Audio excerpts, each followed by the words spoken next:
जन्म के समय महज 1 किलो 160 ग्राम वजन, प्रीटर्म डिलीवरी और सांस लेने में परेशानी जिंदगी के शुरुआती पल ही नन्ही बच्ची के लिए चुनौतीपूर्ण रहे।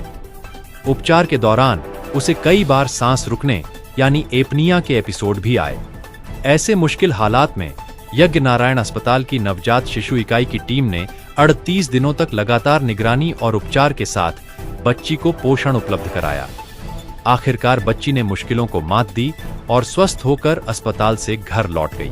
सांवत्सर निवासी मीना बंजारा ने 3 जुलाई को सामान्य प्रसव के दौरान बच्ची को जन्म दिया था।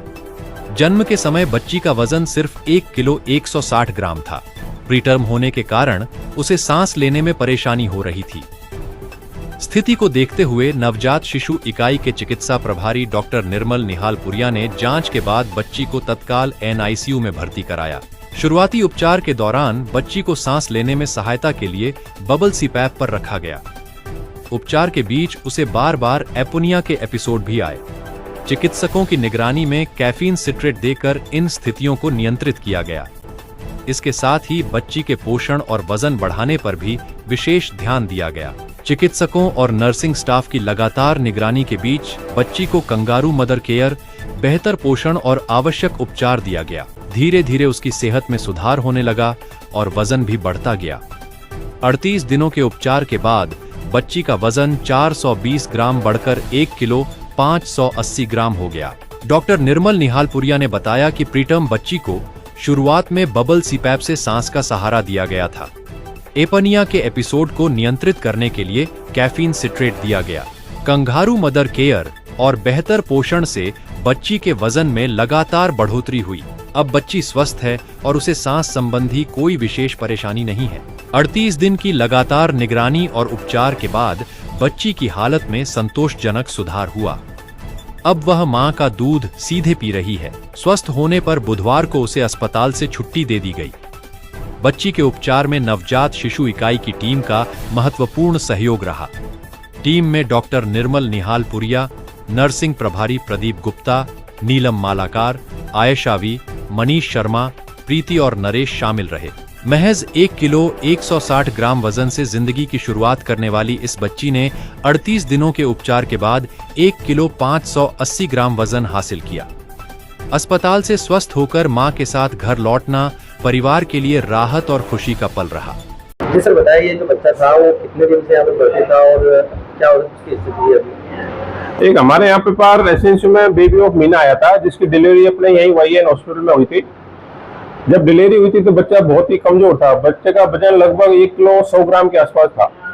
जब बच्चा हुआ था तो उसको सांस में बड़ी दिक्कत हो रही थी। सांस में दिक्कत होने के बाद हमने उसको एडमिट कर लिया था एसएनसीयू में एडमिट करने के बाद उसको एक CPAP मशीन आती है जिसको कि अपन ऑक्सीजन देते हैं बच्चे को। उस ऑक्सीजन के सपोर्ट के बिना बच्चा रह पाना बड़ा मुश्किल था। और हमारे पास चैलेंजिंग का काम ये था कि क्योंकि वो तो बच्चा एक तो प्रीटर्म था, समय से बहुत पहले हो गया था, तो सारे उसके जो ऑर्गन थे वो पूरे डेवलप नहीं थे। तो अनडेवलप की वजह से बच्चे को सांस लेने में दिक्कत ज्यादा थी। उसकी वजह से हमें जो सपोर्ट देना था CPAP की मशीन से, वो कंटिन्यू 24 आवर तक लगातार उसको 3-4 दिन 5 दिन तक उसको लगातार देते। दूसरा एक हमारे पास चैलेंजिंग ये था कि जो बच्चे इस तरह के आते हैं जो टाइम से पहले पैदा होते थे, उनमें सांस भूलने की एक तकलीफ होती है जिसको अपन एपनिया बोलते हैं। वो एपनिया की वजह से क्या है कि बच्चे धीरे धीरे कभी कभी बीच में सांस रुक जाती है। सांस रुकने की वजह से जब सांस रुक जाएगी तो बच्चा जाने वाली की कंडीशन में हो जाती है, बच्चा पूरा नीला हो जाता है। तो वो एक हमारे पास बहुत चैलेंजिंग, तो उसकी हमने एक दवाई चालू करी। वो दवाई रेगुलर उसको 7-8 दिन तक रेगुलर देते रहे। जब उसको जाके वो सांस भूलना कम हुआ और बराबर वो जो बड़ी मशीन हमारी CPAP की मशीन थी वो हम कंटिन्यू दे रहे थे उसको लगातार। और पूरा जब बच्चे में हमने देखा कि अब बच्चे में सांस भूलने की तकलीफ कम हो रही है, सांस भी उसको जो पहले परेशानी ज्यादा थी सांस लेने में, वो दोनों धीरे धीरे CPAP मशीन से फिर हमने ऑक्सीजन हुड पे लिया उसको सपोर्ट के बाद। वो सपोर्ट पे चलता रहा। उसके बाद फिर हमने उसके नली से दूध पिलाने की कोशिश करी। एक बार तो नली से दूध पिला, माँ का दूध दिया स्टार्टिंग में नली से, तो वो एक बार तो उल्टी वगैरह कर रहा था, बच्चा टॉलरेट नहीं कर रहा था। फिर हमने कुछ दवाइयाँ साथ में चालू करी।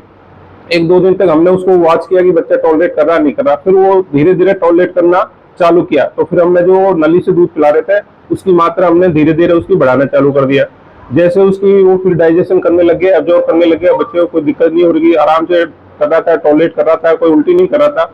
सांस की तकलीफ के साथ ये हमने जो नली से दूध पिलाने वाली और ऑक्सीजन के साथ, ये दोनों सपोर्ट एक साथ देना हम वैसे बहुत कम होता है, क्योंकि बच्चा ऑक्सीजन के साथ और उसको नली से दूध पिलाना ये थोड़ा हमारे लिए भी चैलेंजिंग था कि यार बच्चे में कोई तकलीफ ना हो जाए। लेकिन हमने दोनों को साथ साथ, हमारा जो स्टाफ है कंटिन्यू उसमें वॉच कर रहा था, उसको देख रहे थे, और मैं भी कंटिन्यू उसमें सपोर्ट में था, देख रहा था कंटिन्यू।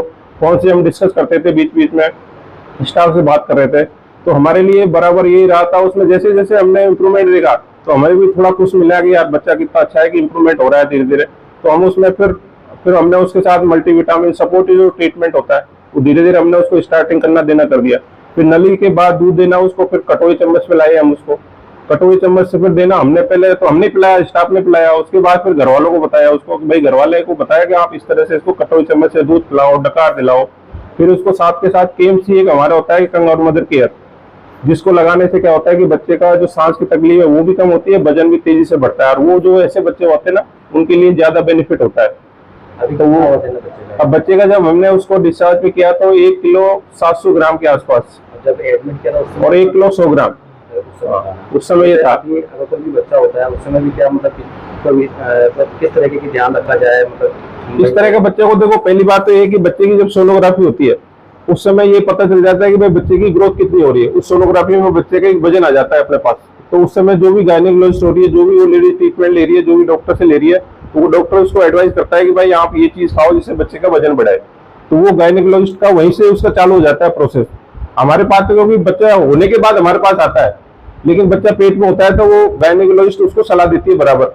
और जब हमारे पास आता है तो फिर हम तो बड़ा चैलेंजिंग का काम है हमारे लिए बहुत। और एक न्यूबॉर्न जो प्रीटर्म बच्चे होते हैं ना, उसका बहुत ही ज्यादा मेहनत का काम है। डिलीवरी पे एवरेज कितना वजन होना चाहिए? देखो, ऐसे तो नॉर्मल इंडिया में 2.5 किलो का दे रखा है अनुपात कि 2.5 किलो से बच्चा कम नहीं होना चाहिए।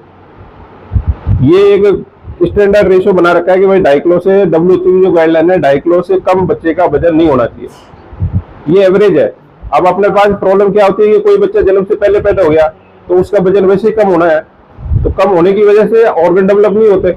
ऑर्गन डेवलप नहीं होते तो फिर उसको सारी परेशानी, सारे ऑर्गन, चाहे सांस लेने वाली हो, दूध को डाइजेस्ट करने वाली हो, है ना, ऑक्सीजन लेने वाला सिस्टम हो, पूरा का पूरा उसमें जब पूरा मैच्योर नहीं होता तो दिक्कत आती है।